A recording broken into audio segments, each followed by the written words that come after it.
comes from beyond time, from beyond the outer limits of your imagination, and he's ready to blow your mind.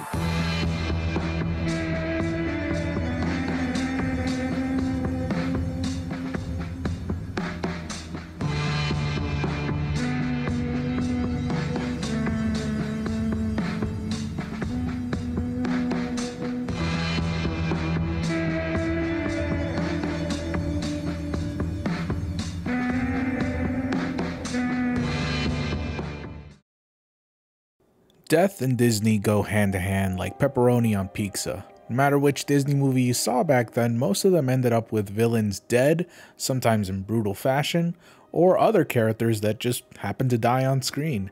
We have Gaston falling thousands of feet into the ground, his eyes lit up by skulls, foreshadowing his imminent demise. And then we have Clayton. Oh god, this one shocked me as a kid, cutting the vines that ensnared him like a madman, not realizing that he was like ensuring his own death. And when he fell, you get to see the aftermath, at least the shadow of it. I didn't even notice this as a kid until my brother pointed it out, and I was like, I was fucking freaked out. Hell, I even remember Maleficent's death being pretty gruesome for some kids while I was watching it in preschool. A lot of kids cried and screamed when they saw her limp dead body on the floor. It's pretty tame now, but to a kid, it's pretty brutal. So that's what today's video will be focusing on. Some of Disney's most horrific death scenes, because believe it or not, there's quite a few. Although I would like to focus on the more obscure ones rather than the mainstream ones that everyone keeps mentioning.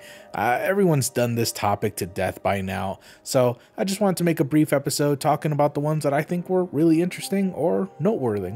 So let's start off with the scene that inspired this video in the first place, the pheasant scene from Bambi. I have to be honest, I've never watched Bambi before, mainly because I thought it looked boring.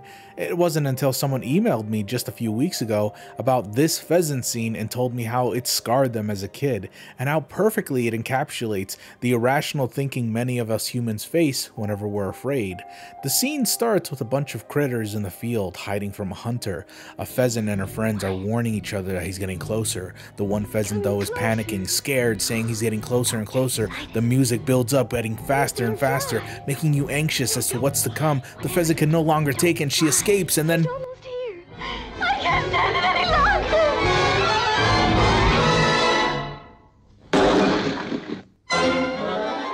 God damn, that is a masterclass of suspense. No joke, it's extremely well executed. The music building up as the pheasants are panicking, trying to keep their friend calm. It perfectly captures how fatal of a mistake we can make when we're scared.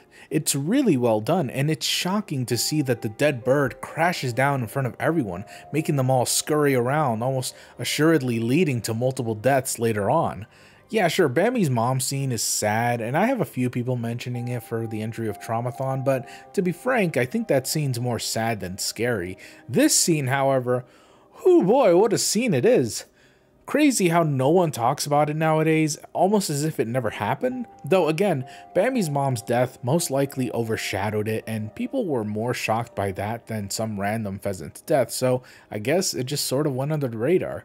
Going from one obscure death to another though, the Black Cauldron also holds some pretty graphic scenes. Everyone talks about that Horned King's death, which is gnarly to look at. His entire flesh is just ripped away, and all that's left is this skeleton writhing in pain. It's so gruesome and cool.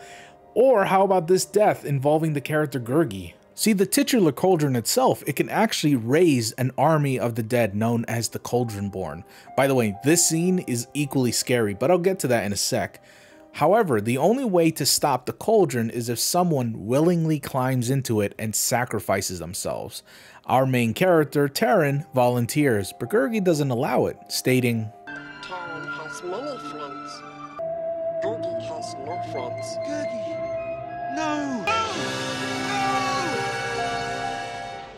That is really sad and kind of crazy considering he's such a fluffy, goofy sidekick character that we're so used to in modern day Disney shows and movies. Usually these sidekick characters aren't really taken seriously. They're just there. They just exist for merchandise, and they're little critters that don't really say much, or if they have anything to say, it's comedic in nature. But here, this motherfucker just kills himself for the greater good. Damn, It's kind of badass. I actually hated him as a kid when I first saw this movie, but seeing this made me feel real bad about what I thought about him. It's really touching. Oh, but let's not forget the deleted scene. Yeah, this horrifying scene where we actually see the skeleton army get made and these henchmen get their skin boiled off and pus is just ejecting from their bubbly skin as it just melts off of their bones. Blood everywhere as they turn into skeletons. It's really, really graphic, and rumor has it that this film had to cut out at least 12 minutes worth of animation just like this, just so they could achieve a G or PG rating as opposed to what they were originally going to get, which was a PG-13 or R rating. Now, I say rumor, despite multiple Disney fans saying that it's fact, because, well, I can't find the source for these claims to be true. It's sort of word-of-mouth rumor that's spread around so long, but has no real basis to these claims. Still, though, whether it's true or not, wouldn't it be crazy to just have a Disney movie that does have an R rating? How badass would that have been if they actually added these scenes? It would have been gruesome, sure, but hey, it wasn't meant for kids anyways. Just show it. Release that cut. I'd love to watch it. Speaking of dark Disney films, Atlantis, a movie that probably scored the highest when it came to body count for any other Disney animation film. Yeah, remember that one scene where a bunch of submarine fighters are getting killed by this giant Leviathan Atlantis monster on screen too? It's established early on that this is a huge expedition with thousands of people on board, and there are people in these submarines. Like, they're not getting out. They exploded and they died. Lots of them have families. No parachutes to save you underwater, motherfuckers. You're dead. And if you think that ain't brutal, one of the main characters straight up kills a worker trapped in a sinking part of the submarine. Yeah, he doesn't get out.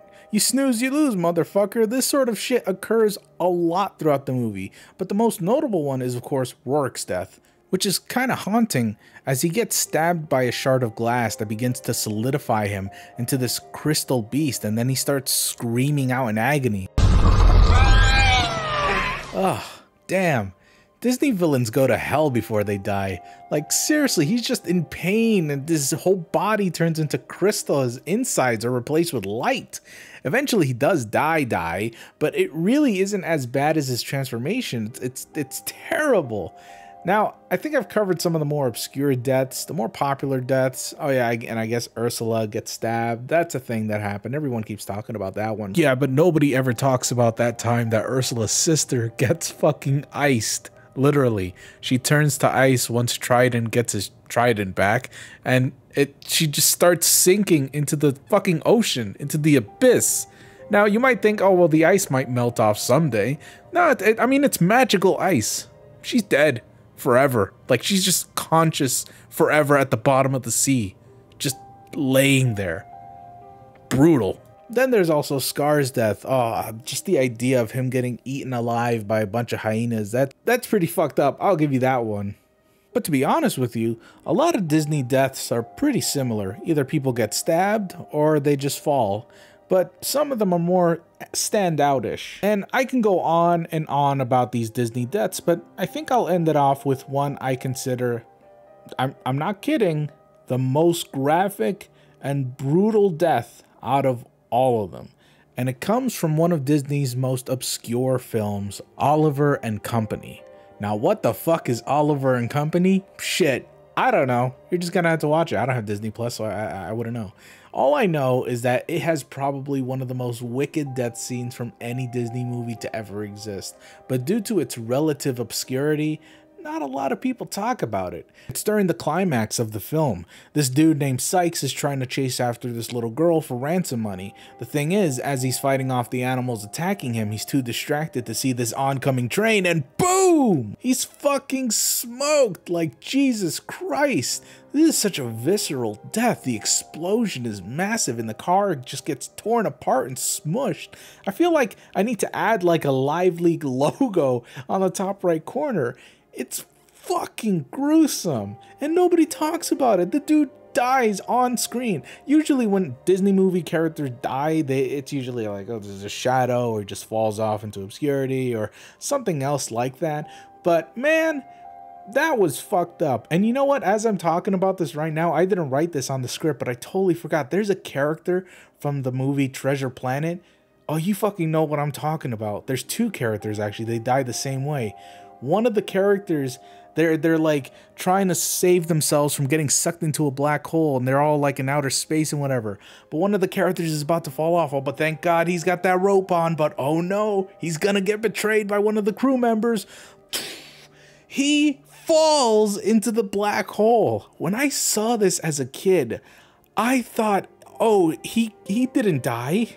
He's one of the main characters. He's one of the good guys. Good guys don't die in Disney. So I thought I was going to see him again somewhere in a different part of the movie. He never returns. He died. He got spaghettified. He fucking died. Super dead. Now, thankfully, the guy who did this to him gets sucked up into a black hole himself, and it's pretty brutal. But this is the good guy we're talking about. He's dead. And it's like brushed over, man. Oh man, I got chills just watching that scene. It sucked. Well, anyways, I'm ranting off track here. Sorry about that. Point is, I wanted to make a video about just some of the death scenes I saw in Disney and how really gruesome they can be. I went over briefly the popular ones and talked plenty about the more obscure ones. But like I said, everyone's done this topic a million times. So I think I'm just going to keep it short and just end it here. I'm sure there's plenty to talk about, but I think that's where I'll just leave it off for you. You let me know what you think or what personally scared you as a kid when you watched Disney films. And fuck it, doesn't have to be from Disney. Just name out any sort of animated films or kids films that had really gruesome deaths. I'm sure there's a million of them. Nowadays, Disney kind of plays down on death scenes for the most part.